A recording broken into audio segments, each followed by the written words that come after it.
जोरात टाळ, आणखी जोरात, आणखी जोरात, बस फक्त टाळ्या, जोरात जोरात एकदम, एकदम जोरात, मागचे, आणखी जोरात, बस फक्त भगवा दोन्ही सोबत,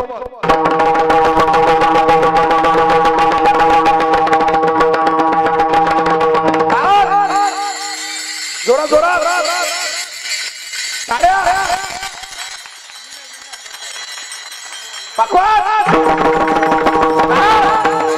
टाळ्या, पकवान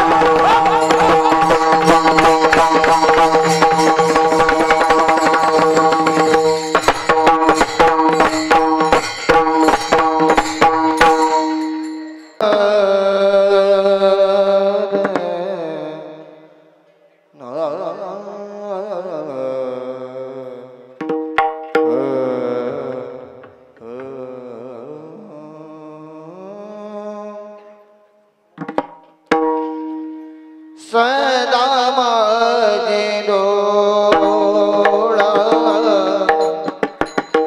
जळो तुझी मूर्ती, सदा माझे डोळा जळो तुझी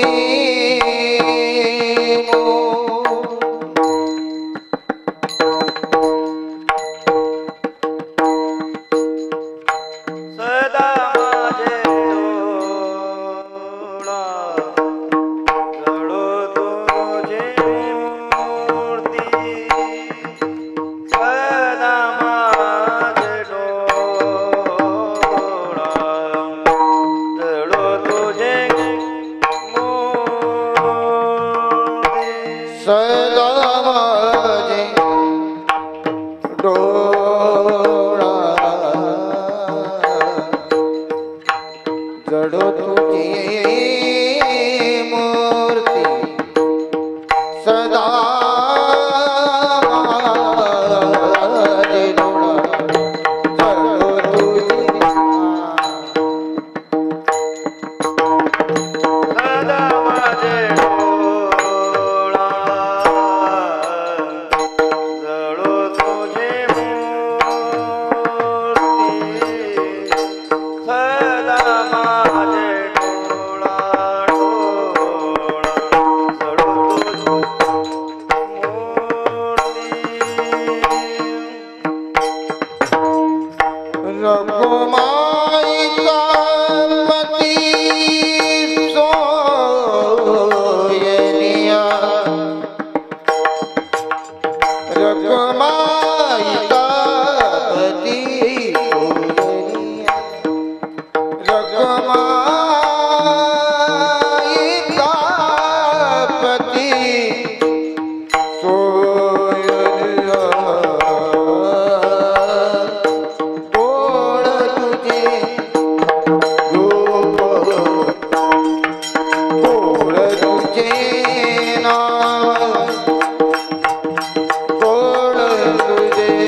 दे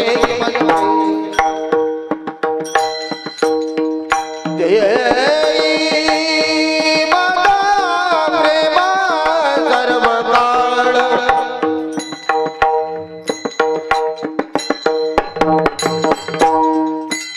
जय माझा प्रेमा सर्व काळ ते माझ प्रेम ते माझ प्रेम ते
सदा माझे डोळे जडो तुझी मूर्ती रखुमाईच्या पती सोयरिया गोड तुझे रूप गोड तुझे नाम देई मज प्रेम सर्व काळ विठू मावलिये हासी वर देई संचरोनी राही हृदयी माझ्या गोड तुझे रूप गोड तुझे नाम देई मज प्रेम सर्व काळ तुका म्हणे काही न मागे आणिक तुझे पायी सुख सर्व आहे गोड तुझे रूप गोड तुझे नाम देई मज प्रेम सर्व काळ समचरण सरोजम सांद्र नीलांबुदाभम जगननिहित पाणी मंडन मंडनाना तरुण तुलसी माला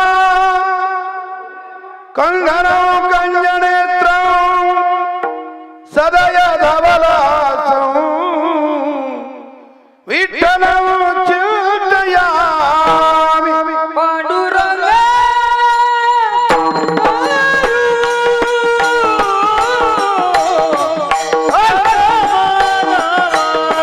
टाळकरी टाळकरी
ज्ञानेशो भगवान विष्णु निवृत्तिर भगवान हरा सोपानो भगवान ब्रह्मा मुक्ताख्या ब्रह्मचित कला जयांची केलिया स्मरण होय सकळ विद्यांचे अधिकरण तेची वंदू श्री चरण श्री गुरूंचे ते नमस्कारोनी आता भिनव वाग विलासिनी जे चातुर्यार्थ कला कामिनी ते श्री शारदा विश्वमोहिनी नमस्कारिले मिया नमो सद्गुरु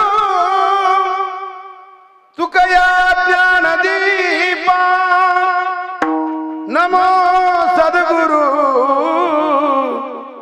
सच्चिदानंद रूपा नमो सद्गुरु भक्त कल्याण मूर्ती नमो सद्गुरु भास्करा पूर्ण कीर्ती सेवेलागी सेवक झालो तुमच्या लागलो निज चरणा अहो स्वामी तुकया देवा यावरी न करावा मस्तक हे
मस्तक हे पायावरी या वारकरी संतांच्या सदा माझे डोळा जडो तुझी मूर्ती रखुमाईच्या पती सोयरिया गोड तुझे रूप गोड तुझे नाम देई मज प्रेम सर्व काळ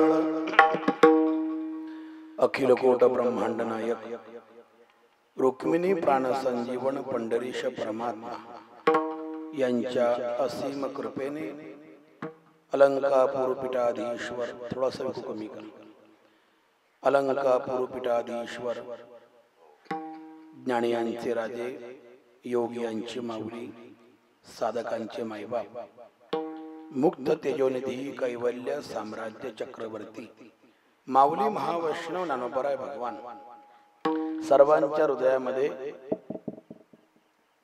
व्याप्त असणारे वैराग्य रागरसिक श्री तुकोबाराय आदी करून सर्व संतांच्या कृपा आशीर्वादाने थोरा मोठ्यांच्या सहकार्याने प्रज्ञाचक्षु श्री संत गुलाबराव महाराज यांच्या पदस्पर्शाने पावन झालेल्या या भूमीमध्ये अतिशय सुंदर देखना नेत्रदीपक नयनरम्य भक्ती सोहळा आपल्या या पवित्र गावामध्ये चालू आहे।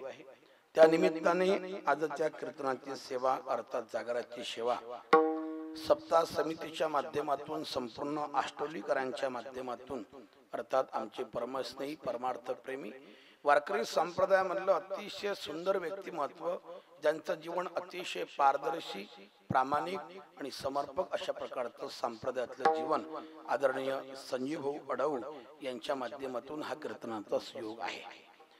संकीर्तनाकरता उपस्थित सर्व गायनाचार्य मृदंगाचार्य एकापेक्षा एक बडी बडी मंडळी या ठिकाणी उपस्थित आहे। ही सर्व माझी गुरुबंधू मंडळी टाळगीण उपस्थित आहे। सर्वांच्या चरणी माता विनम्र करतो, वेळेच्या अभावी कुणाचा नामोल्लेख करणं शक्य नाही आहे आणि यांचा परिचय मी द्यावा अशी काही गरज नाही, कारण संबंध महाराष्ट्रामध्ये यांनी आपल्या स्वतःची ओळख करून ठेवलेली आहे।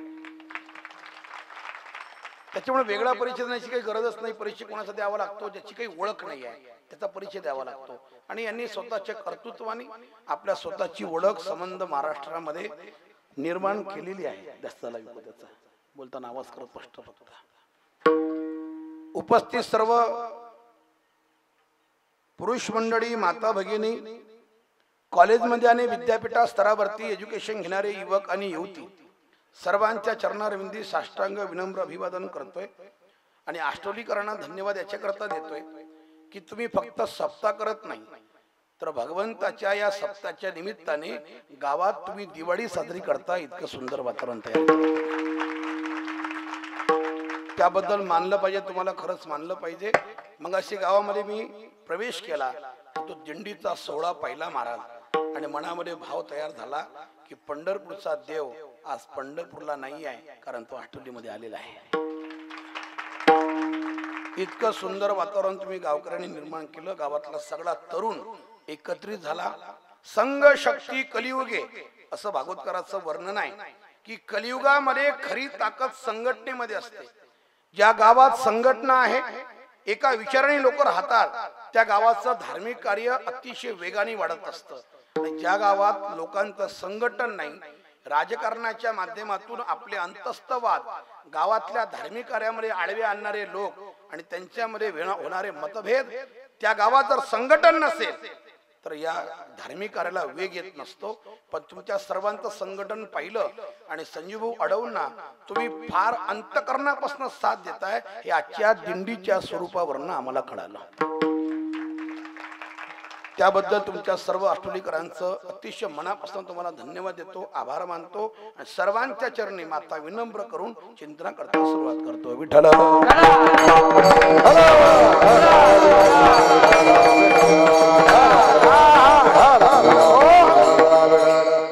जगद्गुरु तुकोबाराय या अभंगामधून आपल्या अंतकरणामध्ये काही आकांक्षा, अपेक्षा, इच्छा रुक्मिणी प्राण संजीवन पंढरीश परमात्मा यांच्या समोर प्रकट करताय. डबल आवाज नको.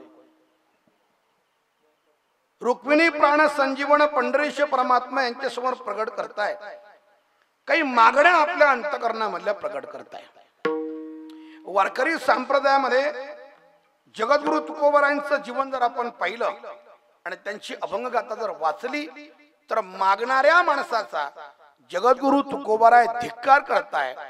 परमार्थामध्ये आल्याच्या नंतर क्षेत्र कोणतंही असो, जी माणसं सारखे हात पसरत असतात अशा हात पसरणाऱ्या माणसाचा जगद्गुरु तुकोबाराय धिक्कार करतात. हात पसरीजी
तुका म्हणे करी ब्रह्मांड ठेंगणे आणि हात पसरी जिने ढिग त्याचे. जी माणसं सारखं कोणाही पुढे हात पसरत असतात, सारखं मागणी मागत असतात, लाचारी जीवनामध्ये करत असतात, अशा लोकांचा मारा धिक्कार करत आहे. ऐका, आपण सर्व लोक एज्युकेटेड आहात, उच्च शिक्षित आहात याची मला जाणीव आहे. आणखी आवाज स्पष्ट कर. डबल येतोय आवाज मित्रा, डबल नकोय ना मला आवाज. तिकडला आहे का? रिटर्न येतोय? बरोबर, हरकत नाही. तुझा नंबर नाही माझ्याकडे, नंबर देतो जाताना. काय रे, किती ओळख आहे आपली, जुनी ओळख आहे. नंबर देतो वर जाताना. तिकडला आवाज आहे. हे उत्तर बरोबर आहे, तुझं उत्तर बरोबर आहे मित्रा. बरं, हरकत नाही. आम्ही स्नेहाचे संबंध आहे आमचे, अतिप्रेमाचं बोलणं आहे, आपण ऍडजस्ट करून घेऊया. क्षेत्र कोणतंही असो, कोणत्याही क्षेत्रामध्ये मनुष्याला गरुड भरारी जर घ्यायची असेल, जीवन यशस्वी करायचं असेल, तर मनुष्याने आपल्या जीवनामधला एक तत्व सांभाळलं पाहिजे. त्या तत्वाचं नाव आहे स्वाभिमान. सांभाळलाच पाहिजे. एखाद्या क्षेत्रामध्ये गेल्याच्या नंतर दुसऱ्याचे पाय चाटून जर आम्हाला मोठेपणा प्राप्त झालाही तर त्या मोठेपणाला काही अर्थ नसतो. स्वतःच्या कर्तृत्वाने जी माणसं मोठी होत असतात त्यांच्या जीवनातलं यश काही वेगळं असतं. आणि दुसऱ्यांच्या पायाचा आश्रय घेऊन दुसऱ्यांचे तळवे चाटून एखादा माणूस जर मोठा झालाही समजा तर त्या मोठेपणा काही अर्थ नसतो. माणसाने स्वाभिमान शेवटच्या क्षणापर्यंत जिवंत ठेवला पाहिजे. कोणतंही क्षेत्र असतो, सामाजिक असो, राजकीय असो, आध्यात्मिक असो, प्रापंचिक असो, शैक्षणिक असो अथवा वैज्ञानिक असो, कोणत्याही क्षेत्रामध्ये पदार्पण करा तुम्ही, आपला स्वाभिमान जिवंत ठेवला पाहिजे. लाचारी माणसाने आपल्या रक्तात येऊ देऊ नये. क्षेत्र कोणतंही असो. एखाद्या माणसाने कीर्तन तुम्हाला दिलंय, एखाद्या सप्त्याच्या गावाच्या लोकांनी तुम्हाला तारीख दिली तर पुढच्या वर्षी त्यांची वाट पाहत जा. आपणच फोन, सप्ताह आहे का नाही या वर्षी, तू घरीच थांब, तू येऊ नको. काय गरज आहे? त्याला गरज आहे आणि तुमची जर त्याला गरज असेल तर तुम्हाला नक्की फोन करेल. लाचारी जीवनामध्ये घुसली ना महाराज, रक्तात लाचारी आली की माणूस सतत नुसतं मागणी परत समोर राहत असतो, सारखा मागण्या करत राहतो. जीवनामध्ये स्वतःचं कर्तृत्व सिद्ध केल्याशिवाय मनुष्याला काहीच प्राप्त होत नाही. कोणाला झालं नाही, पुढे होणं शक्य नाही. आणि तर मी नेहमी सांगत असतो, एखादी मुलगी कॉलेजमध्ये जाते, एखादा मुलगा कॉलेजमध्ये जाते, डिप्लोमा पूर्ण करण्याकरता त्याने गाव सोडलं, तालुका सोडला, जिल्हा सोडला, नागपूर, पुणे, मुंबई, नाशिक अशा ठिकाणी जाऊन तो राहतोय. 4-5 वर्ष तिथे जाऊन तो राहिला किंवा ती राहिली आणि घरी येताना 4-5 वर्षानंतर जशी गेली होती ती मुलगी, जसा तो मुलगा गेला होता तसाच घरी आला. कोणतं यश नाही, कोणता डिप्लोमा नाही, बुद्धीमध्ये काही फरक नाही, ज्ञानामध्ये काही फरक नाही, तसाच घरी आला असेल तर याच्यामध्ये दोष त्याच्या आई वडिलांचा नाही, त्याच्या गुरुजनांचा नाही, याच्यामध्ये दोष फक्त त्या मुलाचा आहे. ज्याच्या जीवनामध्ये अपयश आलं, 30 वर्षापूर्वी त्याची कुवत, त्याची नियत तशीच होती, त्याची लेवल तशी होती, आणि वयाचे 30 वर्ष उलटून गेले, आजही लेवल त्याची तशीच असेल तर समजून घ्यावं त्याच्या आयुष्यातल्या संघर्षाचा विषय थांबलेला आहे. संघर्ष थांबला. आणि माझे गुरुवर्य वैकुंठवासी विठ्ठल बाबा घुले पाठामध्ये म्हणायचे, बुवा ज्या माणसाच्या जीवनातला संघर्ष थांबला तो जिवंत सोमेला आहे. फक्त आयुष्यातला एक दिवस कमी करणं आहे, बाकी काही पडलं नाही. स्वतःचं आत्मपरीक्षण करावं माणसाने की 30-40 वर्षाच्या अगोदर आम्ही परमार्थ सुरू केला, काय स्थिती होती आमची, आणि आज आयुष्यातले 30-40 वर्ष संपून गेले, आमच्या ज्ञानात काय फरक पडला. आम्ही तेव्हाही टाळस वाजवत होतो, आम्ही आजही टाळस वाजवतोय. याचा अर्थ लेवल बदलली नाही, जीवनामध्ये गरुड भरारी घेतली नाही. याला दोषी कोणीच नाही आहे, याला दोषी आपण स्वतः आहोत. आपल्या जीवनातला संघर्ष थांबून ठेवला. आपण आहे त्या स्थितीवरती समाधानी आहोत, आपण आहे त्या लेवलवरती समाधानी आहोत. स्वतःचं कर्तृत्व मोठं करण्याची जिद्द नाही आमच्यामध्ये. अपयश माणसाला स्वतःवर येत असतं, जग त्याला कारणीभूत कधीच नसतं. स्वतःचं आयुष्य बदलण्याची ताकद नाही त्यांच्यामध्ये. असफलता एक चुनौती है, असफलता एक चुनौती है, इसे स्वीकार करो. क्या कमी रह गई है देखो और सुधार करो. जब तक सफल ना हो, जब तक सफल ना हो, नींद चैन को त्यागो तुम, संघर्ष का मैदान छोड़कर मत भागो तुम. अरे कुछ किए बिना ही जय जयकार नहीं होती, और कोशिश करने वालों की कभी हार नहीं होती. प्रयत्नाची पराकाष्ठा करणारी माणसं कधी माघारी येत नसतात. जी माणसं आळशी असतात, सकाळी नाश्ता झोपा, दुपारी जेवण झालं झोपा, काहीच नाही बस. लोक मग चला महाराज चला, हा चला चला चला, नाश्ताला आरामाची गरज आहे, झोपा झोपा झोपा, लावा फॅन. महाराज जेवण झालं, हो आरामाची गरज आहे तुम्हाला, झोपा झोपा झोपा. किती झोपत, एवढी झोपतो. आमच्या जीवनातला आळशीपणा हे आमच्या जीवनाचं पतन करण्याकरता कारणीभूत आहे. विठ्ठल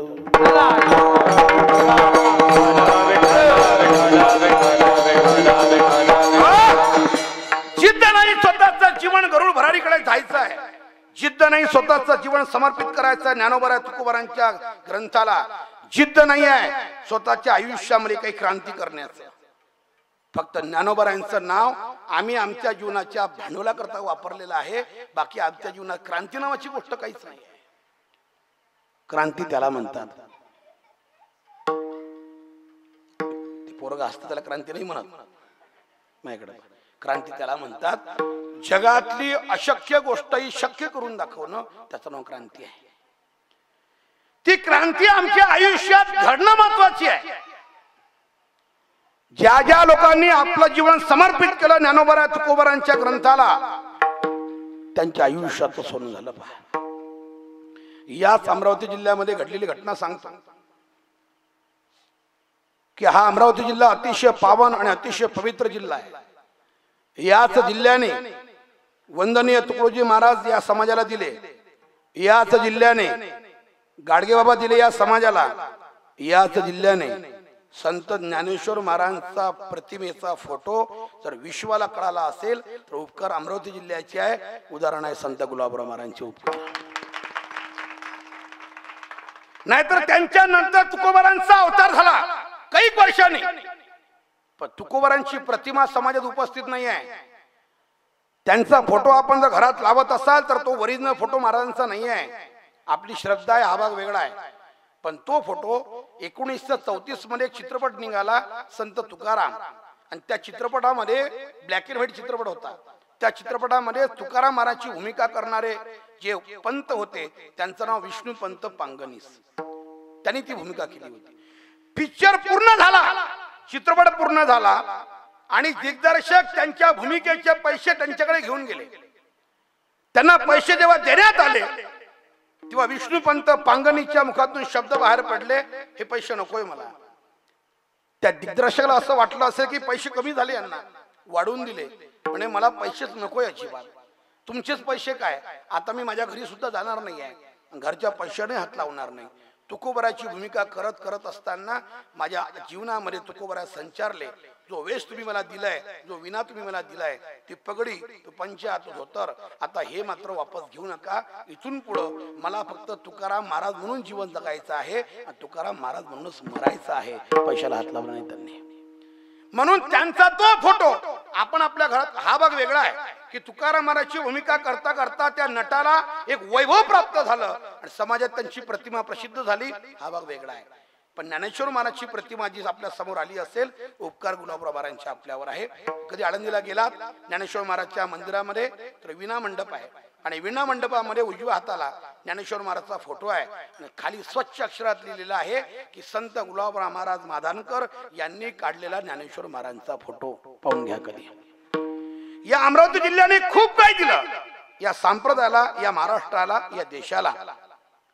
घटना अशी सांगतोय, एक संतोष नावाचा मुलगा या जिल्ह्यातून आळंदी क्षेत्राला आला. शिक्षण पूर्ण झालं, लग्न झालं त्या पोराचं. त्याच्या संसार वेलीवरती एक फूल उमललं, एक त्याला मुलगा झाला. नाव ठेवण्यात आलं त्याचं सोहम. मागच्या वर्षी तो मुलगा 4थ्या वर्गात शिक्षण घेत होता संत ज्ञानेश्वर विद्यालयामध्ये. आणि मागच्या वर्षी त्या पोराने आपल्या आयुष्यात जी क्रांती केली, त्या क्रांतीचा गौरव संबंध महाराष्ट्राने केला आणि सर्व वारकरी संप्रदायातल्या लोकांनी केला. त्या पोरांनी, चिमुकलं पोरग आहे 9 ते 10 वर्षाचं, या वर्षी 5व्या वर्गात आहे ते पोरग. मागच्या वर्षी त्यांनी आपल्या आयुष्याची क्रांती केली. ऐकून तुमच्या पायाखाली जमीन सरकून जाईल. 9033 ओव्याचा प्रबंध अर्थात संबंध ज्ञानेश्वरी आणि 700 श्लोकाची गीता त्या पोरांनी मुखोद्गत केली. चिमुकल्या पोरांनी स्वानंद सुकणीमासी सद्गुरु जोग महाराज वारकरी शिक्षण संस्थेमध्ये प्रातस्मरणीय शांती ब्रह्म मारुती बाबा कुरेकरांच्या समोर त्याची परीक्षा झाली आणि त्या पोराला जेवढे प्रश्न विचारले सगळ्या प्रश्नांची उत्तर त्यांनी बिनचूक दिली. गौरव केला संस्थेने. सोशल मीडिया त्याच्या घरी गेली. त्याच्या आईला पहिला प्रश्न केला, आई साहेब आतापर्यंत आम्ही फार मोठे मोठे माणसं पाहिले, बुद्धिमान लोक पाहिले, एज्युकेटेड लोक पाहिले, उच्च शिक्षित लोक पाहिले, पण एवढ्या लहान वयामध्ये ज्ञानेश्वरी गीता पाठ करणारा पोरगा आमच्या आयुष्यात कधी आम्ही पाहिला नाही. हे सगळं घडलं कशामुळे, हे रहस्य सांगा जरा आम्हाला. त्या बाईने जे उत्तर दिलं ना, अतिशय महत्वाचं. विशेषतः जेवढा माता भगिनी या ठिकाणी आल्यात ना, त्यांना माझी प्रार्थना आहे, हे उत्तर आपल्या सोबत घेऊन जा. नुसतं सोबत नेऊ नका, तर त्या बाईचं उत्तर स्वतःच्या हृदय पटलावरती कायमचं कोरून घ्या.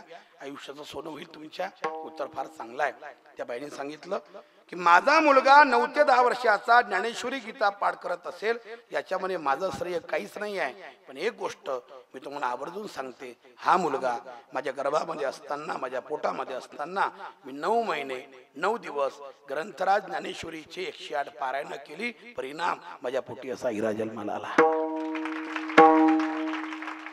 हे काल्पनिक नाही, हे वास्तव घडलेली घटना आहे ज्ञानोबारांच्या दरबारातली. कुठे होता आपण? आमचं जीवन गरुड भराईकडे न्यायचं असेल तर स्वतःच करावं लागेल. काही गोष्टी अशा असतात त्या त्याच्या त्यालाच कराव्या लागतात.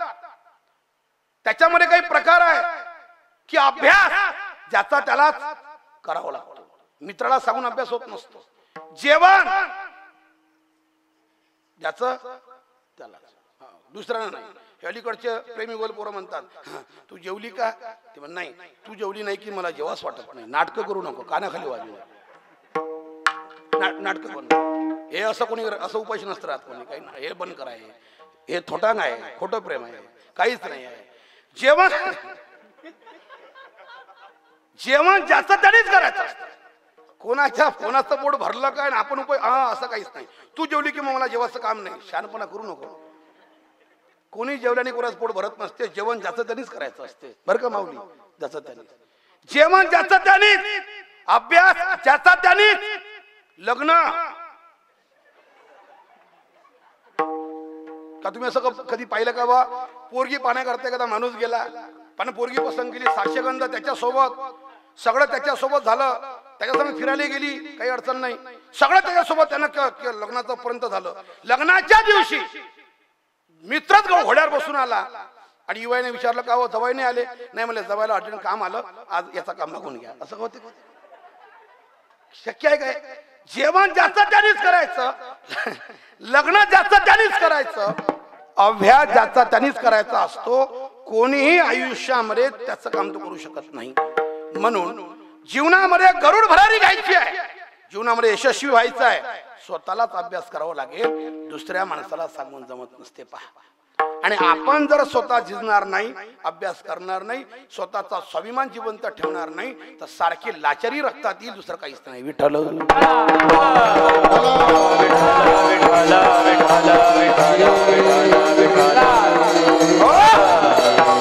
म्हणून महाराज बोलता, मी कधी मागतच नाही देवा, पण तू नेहमी मला आग्रह करतो की तुम्ही माझ्या दरबारात नेहमी येता महाराज, काहीतरी मागत जा.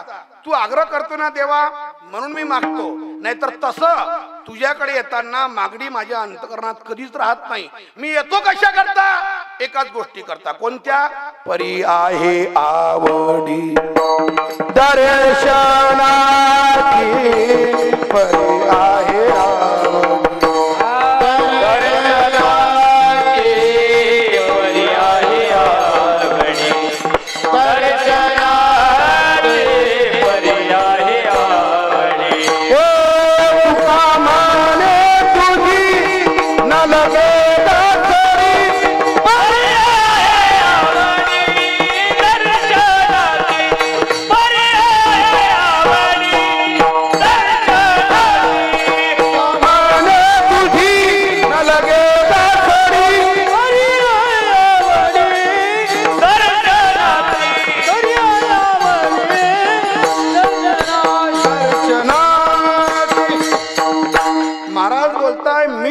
येतो फक्त एकाच अपेक्षेने, परी आहे आवडी दर्शनाची, सुतडीचा सळाही तुझ्या नकोय मला. तुका म्हणे तुझी न लगे दसोडी, परी आहे आवडी दर्शनाची. तुझं दर्शन व्हावं देवा, या अपेक्षेने तुझ्याकडे येतो, काही मागण्या करता येत नाही. संतांना देव नेहमी नेहमी मागा म्हणतोय, तरी संत मागत नाही. आणि आम्हाला देव कधी मागा म्हटलाच नाही, पण आम्ही मागितल्याशिवाय राहत नाही.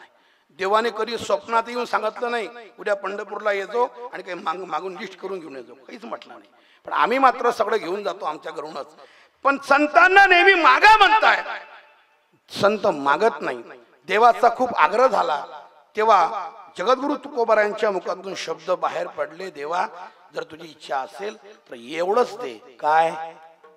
सदा माझे डोळा जळो तुझी मूर्ती, जय हो. सदा माझे डोळा जळो तुझी मूर्ती, सदा माझे डोळा जळो तुझी मूर्ती, सदा माझे डोळा जळो तुझी मूर्ती, सदा माझे डोळा जळो तुझी मूर्ती, सदा माझे डोळा जळो तुझी मूर्ती, डोळा जळो तुझी मूर्ती, सदा माझे डोळा जळो तुझी मूर्ती. राममाईचा पती सोनारी जा, राममाईच्या पती सोनारी जा, राममाईचा पती सोनारी जा, राममाईच्या पती सोनारी जा. गोड तुझे रूप, गोड तुझे नाम, गोड तुझे रूप, गोड तुझे नाम, गोड तुझे रूप, गोड तुझे नाम, गोड तुझे रूप, गोड तुझे नाम.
महाराज बोलताय देवा मागण्याची इच्छा काहीच नाही आहे, पण तू आग्रह करत असती तर एवढीच अपेक्षा आहे. काय?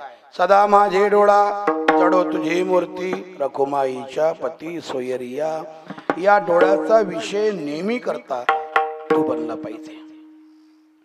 ज्यांच्या डोळ्यांचा विषय सदैव भगवान परमात्मा असेल, ज्यांच्या डोळ्यांना सदैव नेहमी करता ज्ञानोबरांची ज्ञानेश्वरी गाथा वाचनाचा छंद असेल, जीवनामध्ये त्याच्या आयुष्याचं सोनं होत असते. आणि वेदांत शास्त्राचा असा नियम आहे की आपल्या डोळ्याचा प्रवाह जितका वाईट, जितका घाण, अंतकरणाचे विचार तितके गलिच्छ गात्र होत असतात, असा नियम आहे. अंतकरणामध्ये काय साठवावं आणि काय साठवलं पाहिजे याची प्रक्रिया चालू होते डोळ्यापासून. अगोदर जगतामध्ये हे डोळे पाहत असतात, फिरत असतात. ज्या वस्तूवरती आकर्षण झाले त्या वस्तूला पाहिल्याच्या नंतर डोळ्याच्या माध्यमातून ती वस्तू हृदयामध्ये साठवून जाते आणि नंतर त्याच वस्तूचं माणसाला सारखं स्मरण होत राहतं. हा मानसशास्त्राचा नियम आहे. एखाद्या वस्तूचं, एखाद्या व्यक्तीचं स्मरण होण्याकरता लगेच होत नाही. अगोदर त्या व्यक्तीला, त्या वस्तूला पाहतात डोळे. डोळ्याने पाहिल्याच्या नंतर ते मनात साठवल्या जातं आणि नंतर त्या व्यक्तीचं किंवा त्या वस्तूचा विचार सारखा स्मरण त्याचं होत राहतं. अशी प्रक्रिया आहे. मग आपण पाहतो काय, त्याच्यावर हृदयामध्ये साठवेल कोण हे डिपेंड आहे. आणि साठवलं काय त्याच्यावर अवलंबून आहे. त्याचं स्मरण होत राहणे, कोणाचं स्मरण होतं हे त्याच्यावर अवलंबून आहे. अनादि संसार मालेच्या ठाई नित्य विषय भोगिले पायी, ते ठसावले चित्ताच्या ठाई. आपण जर अनेक वर्ष, अनेक जन्मोजन्मी फक्त विषयाचं सेवन करू आणि विषयाचं दर्शन करू तर अंतकरणामध्ये त्याचाच विचार आणि मनामध्येही त्याचाच विचार. त्या गोपिका, त्या गवळणी, जेव्हा भगवान परमात्मा गोकुळ सोडून निघून गेला, 11 वर्ष 56 काल दिवसाचा कालावधी झाला. भगवंताने गोकुळ सोडलं आणि गोकुळ सोडल्याच्या नंतरही देहाने जरी देव त्या गोकुळात नव्हता तरी मात्र गोपिकांच्या हृदयातून तो कधी बाहेर पडला नाही. त्याचं कारण असं होतं, देखिला डोळा बैसला मनी. त्याने अगोदर देवाला पाहिलं, मनात त्याने साठवलं, नंतर तोची वदनी उच्चारी, नंतर त्याचं स्मरण चालू झालं. ही त्याची प्रक्रिया आहे. मग भगवान परमात्मा गोकुळ सोडून निघून गेला तरी पण त्याच्या विरहामध्ये त्या गोपिका त्याचं भजन कधी बंद करत नव्हत्या, कधीच नाही. आणि त्या म्हणायचं आहे, कृष्णा जयती ते दिकं जन्मना व्रज सहित इंदिरा शाश्वत. हे काना, अरे तू जन्माला आलास आणि म्हणून या ब्रजभूमीला महत्व प्राप्त झालं. जयती ते दिकं जन्मना व्रज. तुझ्या जन्माने ब्रजभूमीला एक आगळा वेगळा आनंद पाहायला भेटला. निघून गेलास, पण जरी तू देहाने गेला असशील, आमच्या मनातून तू कधी जाऊ शकत नाही, कारण तुझं रूप इथे साठवलेलं आहे. निघून गेल्याच्या नंतर देखील भगवंताचं भजन त्यांनी कधी कमी केलं नाही, कारण त्यांनी इथे घर केलं होतं. आणि त्या नेहमी म्हणायचं कि बड़ी मुश्किल से नरतन मिला है, क्या पता फिर किधर जाएगा. कृष्ण कहने से, श्याम कहने से, कृष्ण कहने से तर जाएगा. पार भव से उतर उतर जाएगा.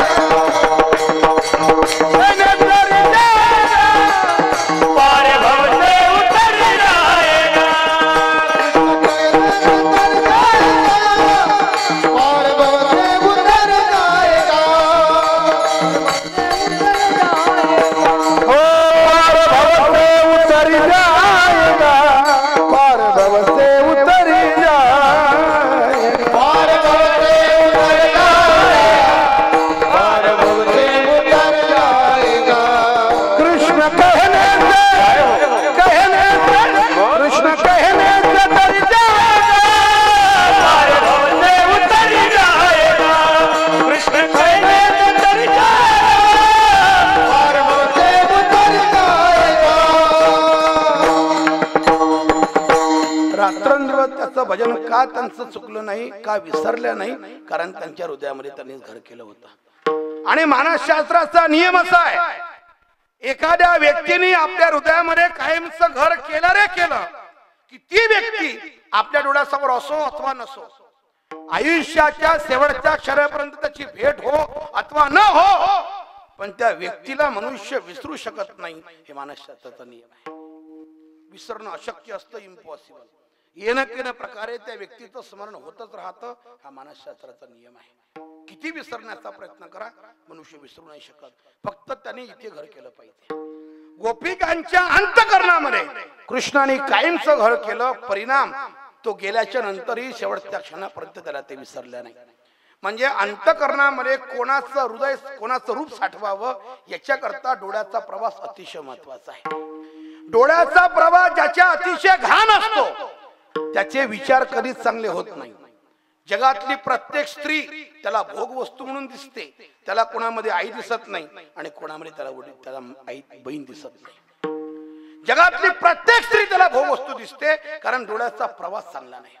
डोळ्याचा प्रवास अतिशय वाईट आहे. त्याचा हा परिणाम आपल्या मनाची आपण स्वतः त्याचं आत्मपरीक्षण करायचं. एखाद्या परस्त्रीकडे पाहताना आम्हाला आई दिसते का बहीण दिसते, तर त्याच्यामध्ये आम्हाला आई बहीण दिसत नसेल तर समजून घ्यावं आपल्या अंतःकरणाचे विचार गलिच्छ गात्र आहे. ते शुद्ध करणं महत्वाचं आहे. ते जोपर्यंत आपलं अंतःकरण स्वच्छ, नितळ, निखळ, प्रांजळ, पवित्र आपण करणार नाही, तोपर्यंत कथा कीर्तनाचा परिणाम आपल्या आयुष्यात जास्त काही होणार नाही. फक्त दगडापेक्षा वीट मऊ न ऐकणाऱ्या लोकांपेक्षा आपण बरे, एवढंच त्याचा अर्थ आहे. पण ते जर अंतःकरणापर्यंत पोहोचत नसेल, वक्त्याचे शब्द आपल्या कर्ण इंद्रियाच्या माध्यमातून थेट हृदयापर्यंत जाऊन पोहोचले पाहिजे, तर त्याचं काही परिवर्तन होत असतं, त्याचा काही फायदा होत असतो. ते फक्त कानापर्यंत येऊन जर थांबले आणि हृदयाचा ठाव जर शब्द घेत नसेल, तर माणसाच्या जीवनामध्ये फारसं परिवर्तन होत नाही. 100 वर्ष कथा कीर्तन ऐकतात लोक, जसे आहेत तसेच मरतात, काही त्याच्यामध्ये फरक पडत नाही. कारण का? शब्द हृदयापर्यंत जाऊन पोहोचत नाही. हे त्याचं उत्तर आहे, हे त्याचं कारण आहे. आम्हाला गरज आहे या विचाराची की छत्रपती शिवाजी महाराजांची जयंती 19 फेब्रुवारी आपण मोठ्या उत्साहाने साजरी करतो.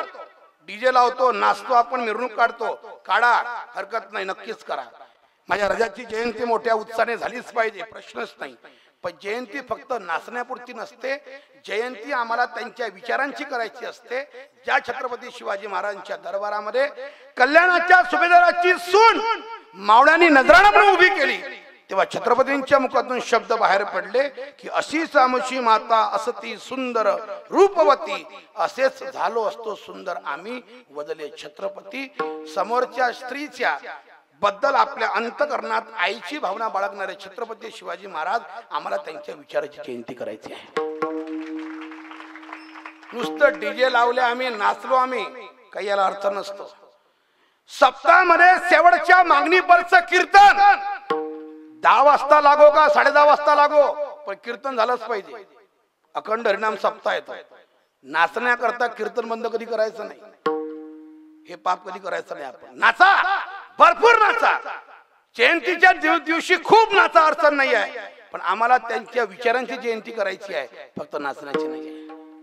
संप्रदायामध्ये खूप पावल्या खेळा, खूप नाचा, हरकत नाही.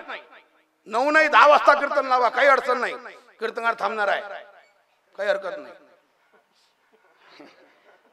ओव्हर टाइम करायची सवय नाही आम्हाला, पण या गावात करतो आम्ही, काही हरकत नाही. प्रेमाचा संबंध आहे, तो थांबेल, अडचण नाही. पण कीर्तन बंद करून फक्त दिंडीच करावा असा जागर होत नसतो. जागराचं कीर्तन आहे, त्या जागराच्या दिवशी जागराचं कीर्तन झालंच पाहिजे. तेव्हा त्या सप्ताहाला पूर्णता होते. त्या सप्ताहामध्ये खंड पडते, खंड नाही पडला पाहिजे. आमच्या जुन्या लोकांनी आमच्याकरता हा वारसा करून ठेवला. वैकुंठवासी त्र्यंबकराव आळू असतील, त्यांचे त्या काळामध्ये असणारे सर्व सहकारी असतील, त्यांनी तो वारसा, ती इस्टेट आणि तो ठेवा आमच्याकरता करून ठेवला. आम्हाला तो ठेवा पुढच्या पिढीच्या हातात द्यायचा आहे. आणि तो पुढच्या पिढीच्या हातात देताना त्याच्यामध्ये काही आम्हाला बदल नाही करायचा, वाढवायचा, सप्ताह मोठा करायचा. पण त्यातलं काही कीर्तन बंद करून नवीन काही परंपरा लावायची. ते जुन्या परंपरेने झालं पाहिजे आणि त्या परंपरेनेच पुढच्या पिढीच्या हातात आम्हाला द्यायचा आहे. तो वारसा त्यांच्या हातामध्ये द्यायचा आहे. आपल्या जीवनाचा प्रवास कोणत्या दिशेने आपण करतो खूप महत्वाचं असते. विचाराची जयंती झाली पाहिजे.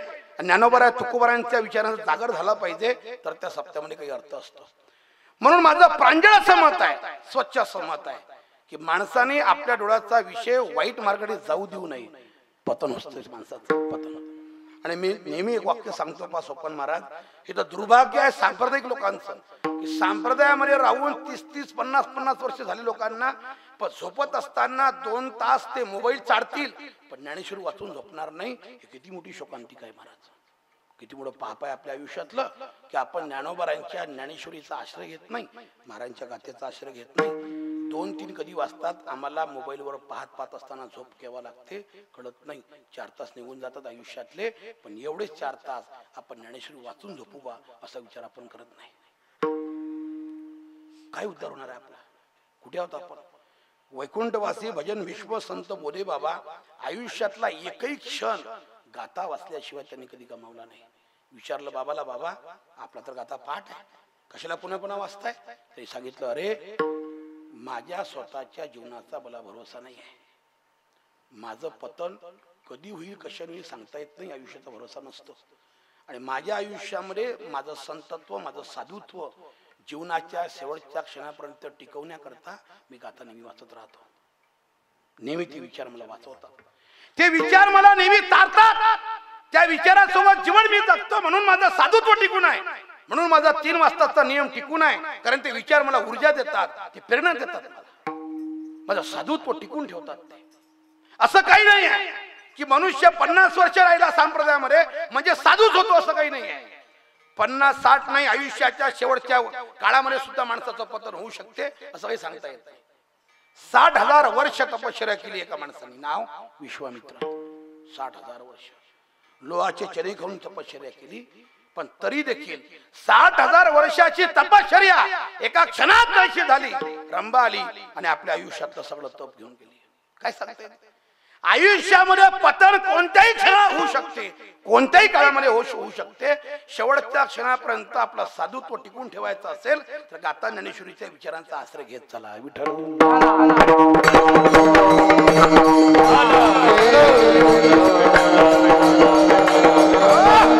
महाराज बोलता, एवढीच अपेक्षा आहे की माझ्या डोळ्याचा विषय तू बनला पाहिजे, संतांचे विचार बनले पाहिजे. घाण दृश्याकडे आणि घाण विचारांकडे माझ्या डोळ्याचा प्रवास ठेवू नको, एवढीच अपेक्षा आहे. सदा माझे डोळा जडो तुझे मूर्ती, रखुमाईच्या पती सोयरिया. महाराज देवाच्या बद्दल तुम्ही एवढी अपेक्षा का करता? तोच आपल्या डोळ्याचा विषय बनावा असं तुमचं का म्हणण्याचं कारण आहे. महाराज उत्तर देत आहे अभंगाच्या दुसऱ्या चरणात. गोड तुझे रूप,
तुझ्याशिवाय पाहण्यासारखं या जगाच्या पाठीवर काही दुसरं चांगलं नाही आहे. तुझं रूप अतिशय गोड आहे. गोड तुझे रूप, गोड तुझे नाम, देई मज प्रेम सर्व काळ. त्याचं नामही गोड आहे आणि त्याचं रूपही गोड आहे. भगवंताच्या नामस्मरण करण्याचा पहिला फायदा असतो अतिशय महत्वाचा. कोणता? माणसाच्या वाणीमध्ये मधुरता प्राप्त होते. आम्ही ज्यांच्या सहवासात राहिलो, वैकुंठवासी संत बोधे बाबा कधीही कोणाला कटू बोलले नाही आणि कधीही कोणाला आपला शब्द लागेल त्याच्या हृदयाला असं कधी वाक्यप्रचार केला नाही. त्याचं एकमेव कारण की त्यांच्या वाणीमध्ये मधुरता आली होती, गोडवा निर्माण झाला, कारण त्यांचं सतत नामस्मरण चालू असायचं. मधुरा वाणी होती, तुका म्हणे वाव पोटी. आम्ही सगळं काही चांगलं करतो, आम्ही कथा ऐकतो, कीर्तन ऐकतो, हरिपाठ करतो, पावल्या खेळतो, सगळं काही करतो. फक्त आम्ही जीवन जगत असताना आमच्या वाणीचा प्रवास गोड ठेवत नाही, मधुर ठेवत नाही. आता हे आमच्या मुख्यमंत्र्याच्या लाडक्या बहिणी झालेल्या आहे. सगळं काही कथा कीर्तन ऐकणं सगळं चांगलं आहे, पण घरामध्ये राहताना कधीच वाणीचा प्रवास मधुर गोड कधीच ठेवणार नाही. जेव्हा एखादा मुलगा मुलगी पाहण्याकरता जातो ना, महाराज काय बोलती पोरगी, बेटा नाव काय तुझं? मधुर आणि कोमल आवाजात सांगते, माझं नाव ना कोमल आहे. पाहणारा माणूस म्हणतो, अगं बाई थोडासा आवाज आला नाही आणखाऱ्यापर्यंत, थोडं मोठ्याने बोल ना. नाही, माझा आवाजच असा आहे. तिथे बैठकीत ऑब्झर्व करा, तुम्ही ऑब्झर्व करा, तुला अनुभव नाही अजून आहे का अनुभव? आवाजच असा आहे माझा. मग पोराला असं वाटतं, वा भाग्य उद्याला आला आपलं, काय पोरगी भेटते आयुष्यात आपल्याला, इतकी शांत इतकी मधुर बोलणारी, उजळलेले भाग्य. आता चिंता नाही. 4-6 महिने त्याच्या लग्नाला झाले, तो फक्त एवढाच म्हणतो, कोमल पाणी दे ग, दिसत नाही का तुम्हाला काम चालू आहे, घ्या ना हातानं. इतक्या जोरानं तो म्हणतो, अगं सावकाश बोल, शेजारी लोक ऐकतील, आवाज कमी कर, माझा आवाजच असा आहे. मग हा आवाज तिथं कुठे गेलता बैठकीमध्ये? एवढं मोठं परिवर्तन 4 महिन्यात. आपला प्रवास वाणीचा अजिबात आपला चांगला नाही. स्वार्थापोटी गोड बोलतो आम्ही, आमचा स्वार्थ संपला की आमच्या वाणीचा प्रवास बदलते. ज्या माणसासोबत आम्ही मधुर बोलत होतो त्या माणसासोबत आमचा स्वार्थ संपला, नंतर वाणीचा प्रवास बदलला. मित्र होता अगोदर, पण काही व्यवहार तुटला आमचा आणि संबंध खराब झाले. ज्या माणसासोबत आपण गोड बोलायचो लगेच म्हणतो तो काय माणूस आहे, हलकट माणूस आहे. वाणीचा प्रवास बदलतो आम्ही, आमचा गोडवा ठेवत नाही. एक बाई आपल्या पतिदेवांना डॉक्टरकडे घेऊन गेली तपासण्याकरता. तो आजारी सारखा पडायचा. डॉक्टरने तपासलं. डॉक्टर म्हटलं, बाईसाहेब तुमच्या पतीचा आजार भयंकर वाढत चालला, यांना दररोज घरी गेल्याच्या नंतर काजू बदाम पिस्ता असे चांगले चांगले पदार्थ खाऊ घाला. बाईला खूप राग आला. बाईने सांगितलं, डॉक्टर साहेब मी यांना नेहमी म्हणते की चांगले चांगले पदार्थ खात जा, पैसे खर्च होऊ द्या. तुम्ही जर पैसे नाही खर्च केले तर असे हे पैसे डॉक्टर लोकांच्या मळ्यावर नेऊन घालावं लागते, चांगलं चांगलं खात जा. तो डॉक्टर अडवसर कोमात गेला, अजून बाहेर नाही आला. तो विचार करतोय की बा आपण या बाईला वाईट काय बोललो, चांगला सल्ला दिला, पण आम्हाला चांगलं बोलणं माहितीच नाही ना. चांगलं बोलणं माहिती नाही. घरातल्या सासूची चांगलं बोलणं नाही, सासऱ्याची नाही, पतीशी नाही, मुलाशी नाही, कोणाशीच नाही. आम्ही घरात कोणाशी मधुर बोलत नाही, गोड बोलत नाही. आणि पाणी टाकायला महादेवाच्या अंगावर रात्री 2 वाजता 1 लोटा जल सब समस्या का. अरे तुम्ही महादेवाच्या अंगावर किती पाणी टाकलं, घरात गोड बोलल्या नाही तर बेलाचं पाणी किती वाह त्याच्या अंगावर, बेलाचं झाड एका दिवशी पडून तुमच्या अंगावर मरसाल तुम्ही, पण महादेव तुम्हाला प्रसन्न होणार नाही. मी खरं सांगतो तुम्हाला, अजिबात नाही. का? अरे ज्या व्यक्तीला घरात आपल्या पतीशी चांगलं बोलता येत नाही, जी व्यक्ती आपल्या घरातल्या आई वडिलांशी चांगलं बोलत नाही, त्या व्यक्तीला देव कसा प्रसन्न होऊ शकतो? अजिबात नाही. परमार्थ रक्तात भिसळला पाहिजे. असा रक्ताच्या थेंबा थेंबामध्ये परमार्थ असा भिनसला पाहिजे. माणसाचा परमार्थ वाणीमधून सिद्ध होतो. सिद्ध महापुरुष कधीच कोणावरती चिडचिड करणार नाही, कधीच कोणा रागावरणार नाही, कारण तो सिद्ध महापुरुष असतो. आमचे वैकुंठवासी बोधे बाबा असेल, विठ्ठल बाबा घुले असेल, मोठे बाबा असतील, आमच्या ओजस्वी परंपरेमधले सगळे तेजस्वी हिरे वाचून घ्या चरित्र त्यांचं. त्या सगळ्यांचा स्वभाव अतिशय मधुर होता. आणि पुढचं वाक्य बोलतो पा, ज्या माणसाला समाजाचं नेतृत्व करायचं असतं, ज्या माणसाला समाजाचं नेतृत्व करायचं असतं त्या माणसाने मुखामध्ये साखर ठेवली पाहिजे, डोक्यावरती बर्फ ठेवला पाहिजे, अर्थात डोकं शांत ठेवलं पाहिजे आणि वाणीमध्ये गोडवा ठेवला पाहिजे, तरच समाज नेतृत्व होऊ शकतं. संजीव भाऊ जर एवढ्या सगळ्या कलाकारांना इथं उपस्थित करत असेल त्याचं एकमेव कारण बोलण्यामध्ये गोडवा आहे, वाणीमध्ये मधुरता आहे, म्हणून हे माणसं या ठिकाणी उभी आहे. कोणी मोकळं नाही आहे.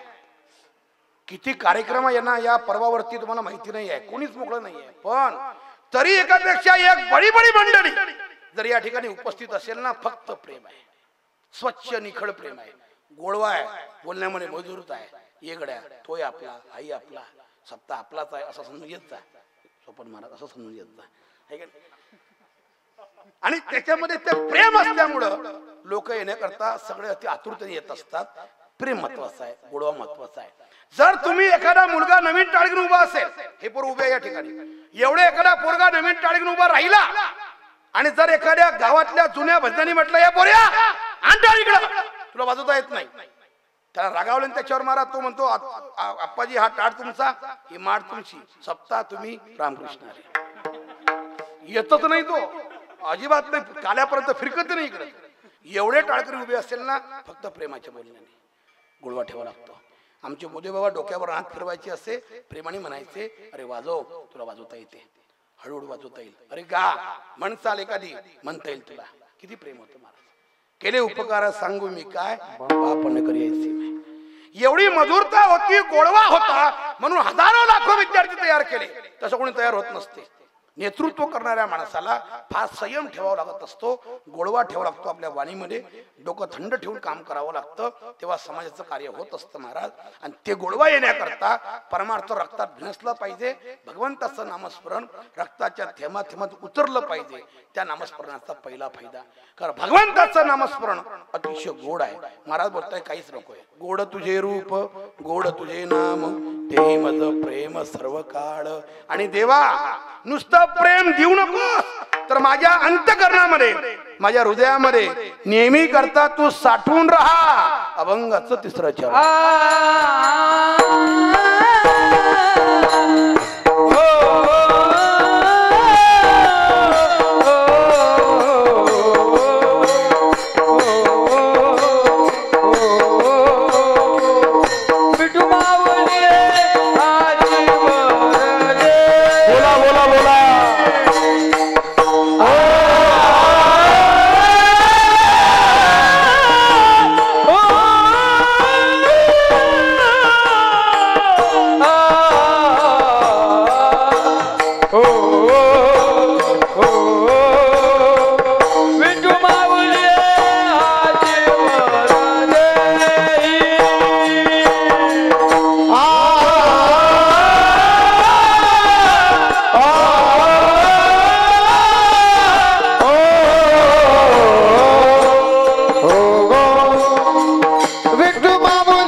अपेक्षा आहे की संचरुणे राही हृदयी माझ्या, एवढंच मागणं आहे की माझ्या अंतःकरणामध्ये नेहमी करता साठवून राहा देवा.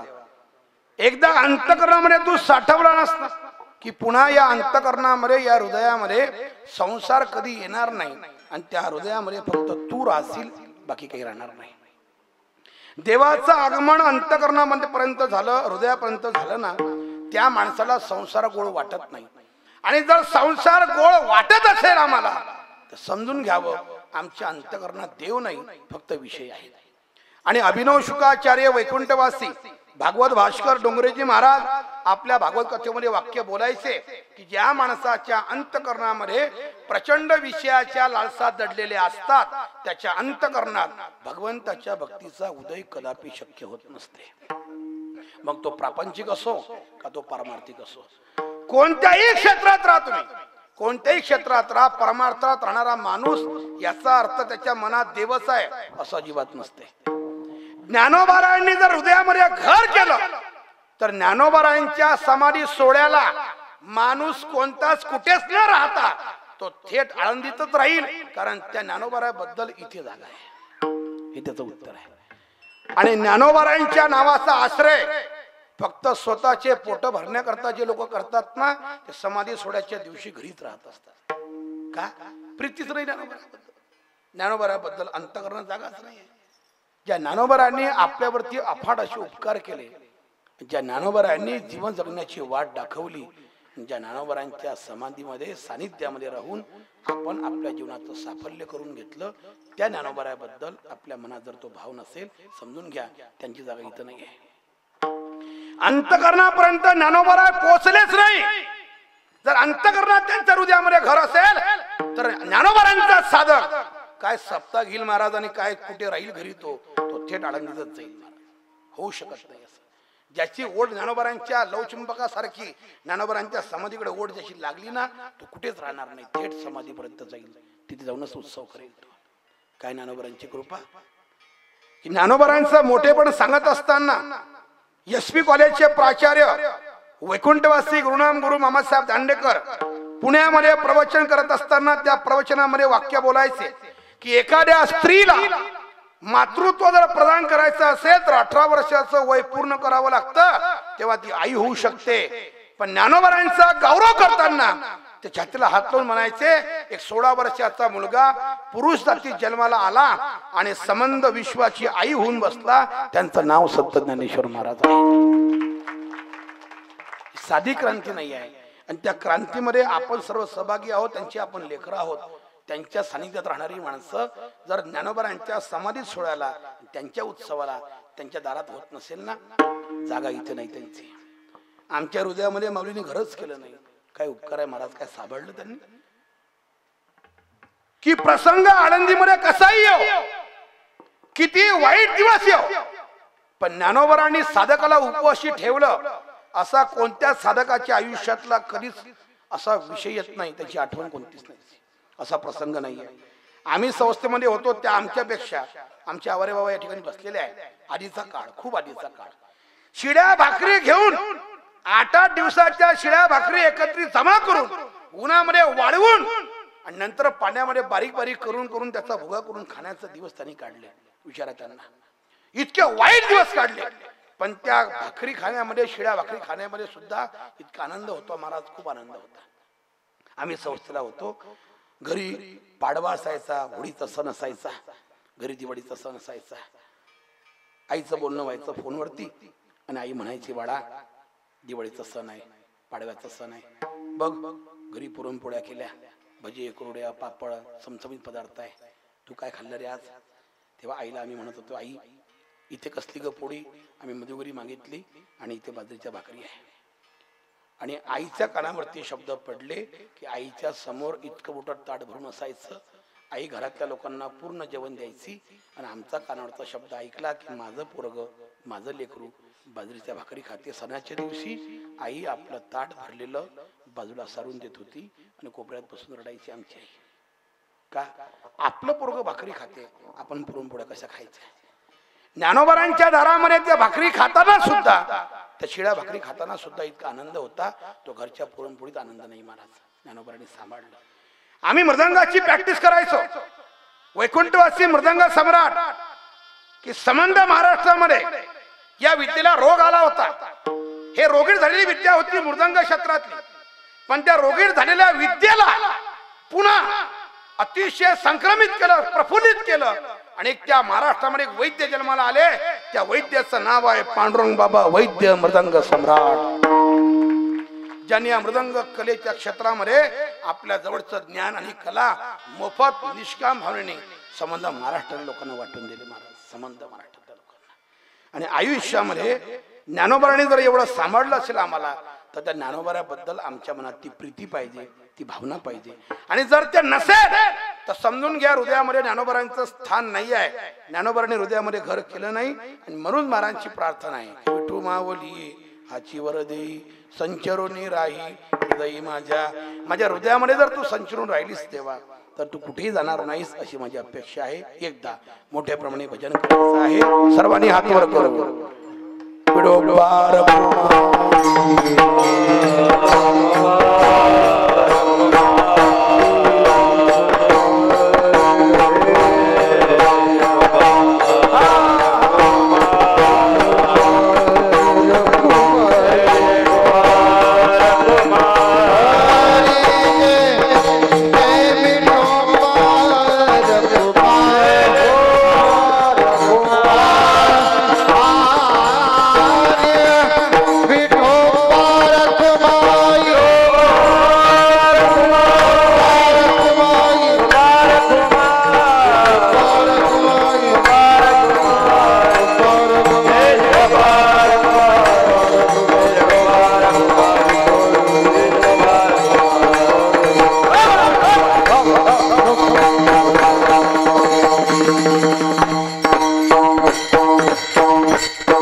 संगतीमध्ये आलो, तुझ्या सानिध्यात आलो एवढीच अपेक्षा आहे.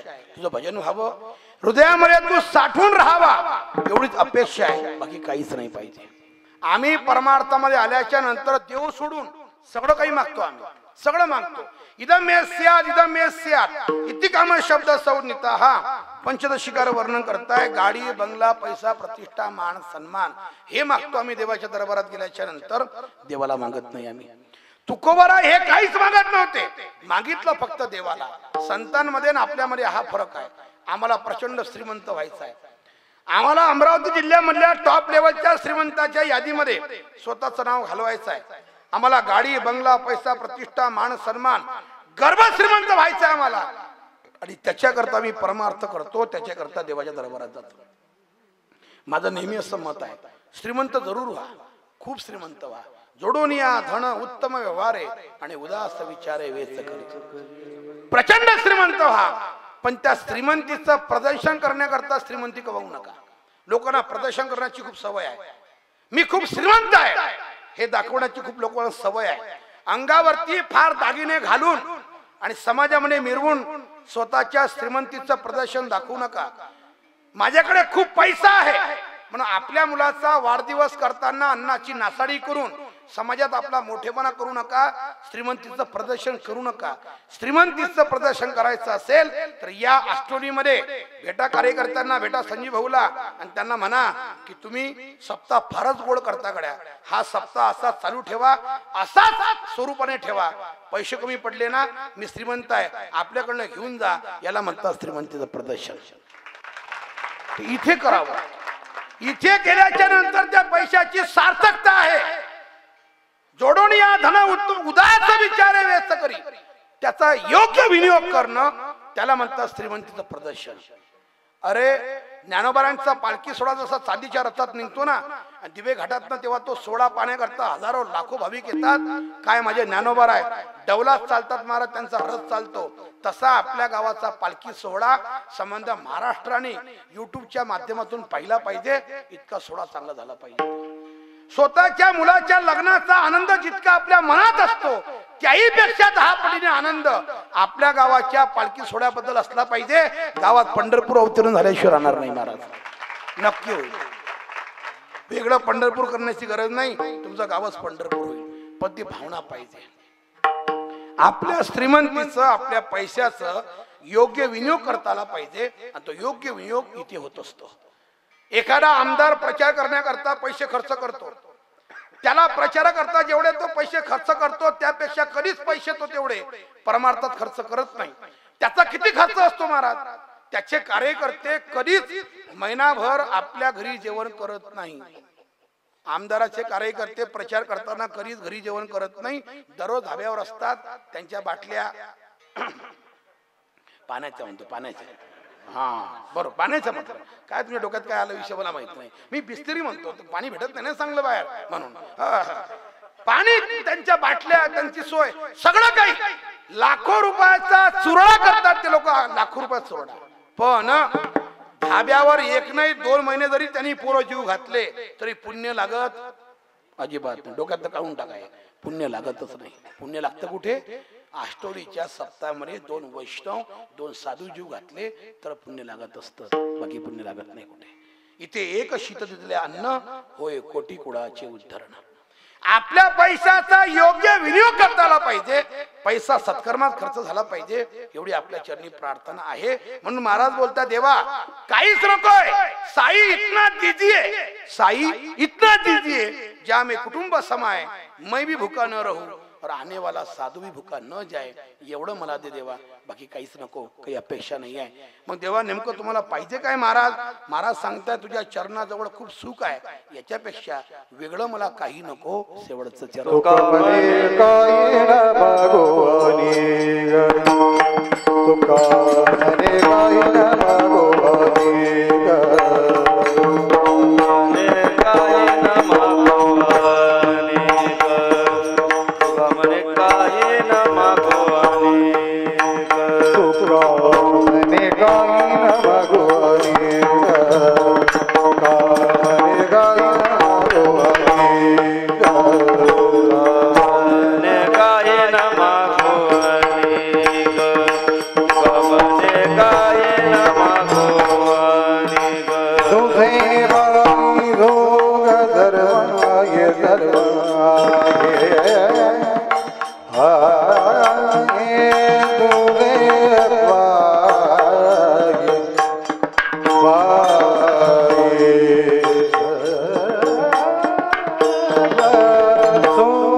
प्रेम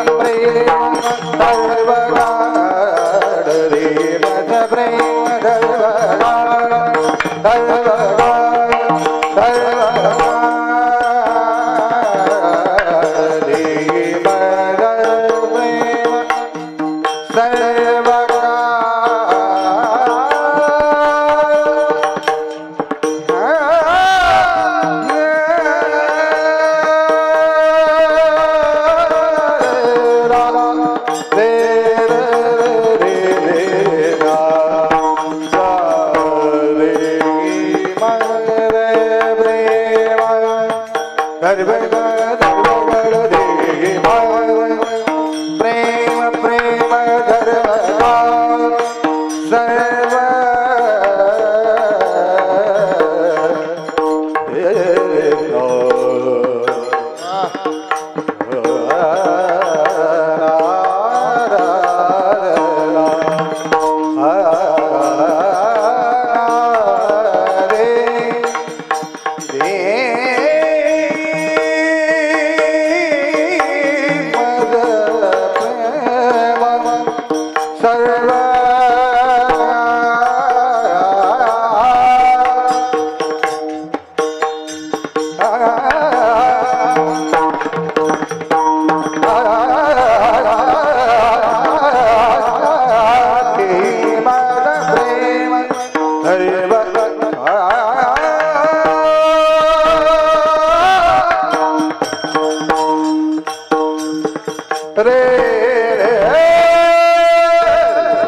सगळ्यांचं कौतुक कर. वा माऊली छान. महाराज बोलताय तुझ्या चरणाजवळ अतिशय सुख आहे, याच्यापेक्षा वेगळं मला काही नको. तुका म्हणे काही न मागे अनेक, तुझे पायी सुख सर्व आहे. आणि आपण सुद्धा जगद्गुरु तुकोबाराच्या म्हणण्याप्रमाणे भगवंताच्या दरबारात गेल्याच्या नंतर एवढंच मागू की देवा तुझ्या कृपेने सगळं काही छान चालू आहे, समृद्धता आयुष्यामध्ये प्राप्त झाली, काहीच नको. आमच्या आयुष्यातला पैसा तुझ्या सत्कर्मात लागो आणि तुझ्या चरणाजवळ जे सुख आहे ते सदैव आम्हाला मिळत राहो. आणि हा सप्ताह आमच्या हातून यावत चंद्र दिवा करो चंद्र सूर्य असेपर्यंत आमच्या गावाचा हा उत्सव असा चालू राहो, अशी आपण देवाकडे प्रार्थना करू आणि मागणं मागू. याच्यापेक्षा वेगळं आपल्याला काही नको. एवढंच प्रार्थना करायची. आज सप्ताहाच्या शेवटच्या दिवशी जागराच्या दिवशी भगवंताला एवढंच मागणं मागायचं, देवा तुझ्या कृपेने सगळं काही छान आहे, फक्त सप्ताह बंद नाही पडला पाहिजे, चंद्र सूर्य असेपर्यंत राहिला पाहिजे. आणि त्याच्याकरता जो आमचा जवळचा पैसा आहे तो पूर्ण खर्च झाला तरी हरकत नाही, तुझ्या सप्त्याकरता तो चालू राहणं महत्वाचं. हे मागणं मागायचं आहे. महिला मंडळ तुम्हाला प्रार्थना आहे, तुम्ही देवाला आज मागणं मागा आणि देवाला अशी प्रार्थना करा की आम्हाला मुख्यमंत्र्यांनी जे काही मानधन दिलं देवा त्याच्यामधला एक हप्ता तरी 1,500 हो का नाही? हो असं टाळ्या वाजवा, मग हो असं टाळ्या वाजवा. लक्षात ठेव जा, टाळ्या वाजवल्या तुम्ही. देवाला माहिती आहे संकल्प खरा आहे का खोटा आहे. दरवर्षी घरचा माणूस किती देते हा त्याचा प्रश्न आहे, पण तुम्ही सगळ्या महिला वर्ग मुख्यमंत्र्याचा एक हप्ता आपण सप्त्याला देणार म्हणजे देणार. संकल्प केला तुम्ही आता. आणि समजा संकल्प पूर्ण तुम्ही नाही केला, कधी ऑटो तुमचा पलटी होईल काही सांगता येईल. मग माझं वाक्य आठवायचं, पंकज महाराज सांगून गेले होते 1,500 दिले त्याचा धन काय. म्हणून प्रार्थना आहे आपल्या जवळचा सप्त पैसा या सत्कर्मात खर्च झाला पाहिजे. आणि भगवंताच्या चरणाजवळ जे सुख आहे जगाच्या पाठीवर कुठेच नाही, आणि त्याच्यामध्ये जर सुख असेल तर तेवढंच आपल्या आयुष्यात करावं. एवढी प्रार्थना आपल्या सर्वांच्या समोर करतो आणि आपल्या या ठिकाणी वाणीला विराम देतो. अतिशय सुंदर सप्ताह आहे. दिंडीला एवढा उशीर होऊनही एवढे नाचून तुम्ही एवढे पावल्या खेळून दमले होते, पण तरीही एवढ्या उशिरा कीर्तनाला सुद्धा इतक्या बहुसंख्येने आलात. खरंच तुमच्या सगळ्या श्रोत्यांचा खरं धन्यवाद तुम्हाला दिले पाहिजे, आभार मानले पाहिजे, तुमचे धन्यवाद दिले पाहिजे. कारण इतकी दिंडी झाल्याच्या नंतर एवढा थकवा आल्याच्या नंतर कीर्तन ऐकण्याची मानसिकता अजिबात कोणाची नसते. मी जेव्हा उभा झालो तेव्हा तुमचे चेहरे पाहिले तेव्हा लक्षात आलं माझ्या. म्हणून म्हटलं आता जास्त काही आपल्याला डीप मध्ये सांगण्यात काही मजा नाही. काल झोपले म्हणते तुम्ही, आज डबल झोपले नाही तर असं नाही झालं पाहिजे. म्हणून थोडस तुम्हाला समजेल रुचेल पचेल असं सांगण्याचा प्रयत्न केला. सुंदर व्यवस्था आहे, याला व्यवस्थापन कौशल्य म्हणतात. संजय भाऊ आपण खूप चांगलं केलं. कोणती वस्तू कुठे ठेवल्याच्या नंतर सप्ताहाच्या मंडपाला शोभा येईल याला व्यवस्थापन कौशल्य म्हणतात. ती तुम्ही फार त्याच्यामध्ये माहीर आहात. व्यवस्थापन कौशल्य श्री संत गजानन महाराज सेगाव संस्थांनी संबंध विश्वापुढे आदर्श ठेवला की कोणती वस्तू कुठे ठेवल्याच्या नंतर ती चांगली दिसते, हा त्यांचा आदर्श आहे. तिथे किती लोक आले तरी जेवण्याकरता अडचण नाही आणि कमी काही पडत नाही. कारण मशीन अशी त्यांनी आणून ठेवली. किती लोक आले प्रगटीला, किती लोक आले रामनवमीला, तर कणी टाकून द्या, पाणी टाकून द्या, लगेच चपात्या बाहेर पडतात, पोळ्या बाहेर पडतात. माणसाचं काम नाही. आता सेगाव संस्थान आणखी एक मशीन तयार करण्याच्या भांगडीत आहे. लोक जर असेच वाढत राहिले तर आता इथून पुढे कणिक नाही, पाणी नाही, माणूस आला की मशीनवर टाकून द्यायचा, जेवण करूनच बाहेर पडला पाहिजे. काही त्यांचं काही सांगता येत नाही. ते काय करतील व्यवस्थापन कौशल्य हे कोणी सांगू शकत नाही. पण न जाणो कोणत्या मशीनवर जाण्याचा योगी सांगता येत नाही. पण तुम्ही मात्र व्यवस्थापन कौशल्य खूप चांगलं ठेवलं, त्याबद्दल संजीव भाऊ आणि त्यांचे सर्व कार्यकर्ते सर्वांना धन्यवाद देऊन. आणि माझ्या गावात आजच उत्सव पूर्ण झाला. सकाळी काल्याचं कीर्तन कथा 7 दिवस करून मी या ठिकाणी आलो.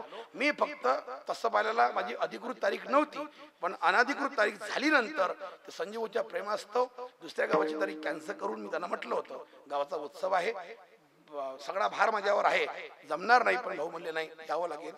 चला, मला हरकत नाही. प्रेमाचा स्नेहाचा संबंध आहे, जावं लागतंच. प्रेम जिथे असतं तिथे स्वार्थ आडवा येत नसतो. आणि त्यांचं आमचं प्रेम अतिशय स्वच्छ अंतकरणाचं आहे. हे प्रेमाची सगळी मंडळी भेटली, आनंद वाटला. सर्वांच्या चरणी सेवा समर्पित करून वाणीला विराम देतो. ज्ञानेश्वर ज्ञानेश्वर